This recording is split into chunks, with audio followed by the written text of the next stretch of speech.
Lubos pa rin ang pagdadalamhati ng mga kaanak ng batang tinamaan naman ng sumpak sa Mandaluyong nitong pagsalubong ng bagong taon. Mula sa Naik, Cavite, may ulat on the spot si Jay Sabale. Jay? Rafi, matapos ang 2 taong di pagkikita, dito pa sa burol muling nagkasama si Rangelo Nimir at ang kanyang ina na si Jeline Arnold. Mag-alas 11 ng umaga kanina nang dumating sa burol si Jeline Arnold, ina ng batang si Gilo na nasumpak sa Mandaluyong nitong pagsalubong ng bagong taon. Nag-usap sila ng ama ni Gilo kasama ang kanyang live-in partner ngayon. Kita sa kanilang mga muka ang labis na pangungulila. Ayon kay Jeline, noong una ay sinubukan pa niyang maging matatag.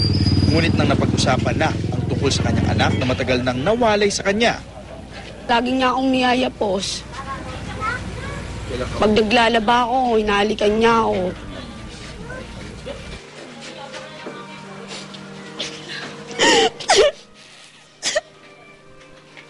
Kailan mo siya huli niyayapos? May panahon pa nga raw na inisip nitong bawiin ang anak, ngunit di niya raw ito magawa dahil sa kakulangan sa perang pansuporta rito. Nagsisisi talaga ako. Gustong pinapag-usapan na nga po ng magulang namin yung nakuhaan nga po namin dito sa tatay. Wala lang po akong magawa, pinanghihinaan po ako ng loob.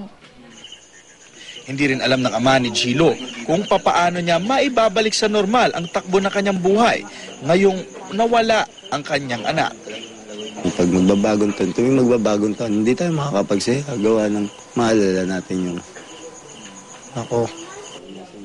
Samantala, hanggang sa ngayon naman ay di pa rin umaalis sina Clark, Alexandra at John Marlo, mga kaibigan ni Gilo na hindi ininda ang layo ng burol sa Naik, Cavite para makasama lang sa mga huling sandali ang kanilang kaibigan. Kwento ng kanyang mga kaibigan, kahit daw sandali pa lamang nilang nakakasama sa Barangay Additional si Gilo, naging kalaro daw nila agad ito.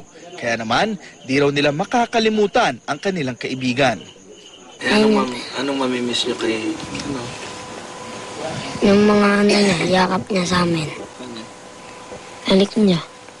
Bakit? Halikan daw niyan eh. Kasi po, pag nakikita niya po ako eh, sabi niya po, Budi, pakis. Po, wala na po eh. Kasi po, wala na po siya eh. Hindi niya na po kami. Hindi na po namin siya makikita eh. Ba't po kami iniwan? May mensahe naman ang ama ni Gilo sa naarestong sospek sa krimen. Hindi pa rin po ako kontento kung homicide lang kasi magagawa pa rin ang paraan yun. Ang gusto talaga habang buhay siyang makulong. Dahil ganun din ako, habang buhay din ako nakakulong sa alala ng anak ko.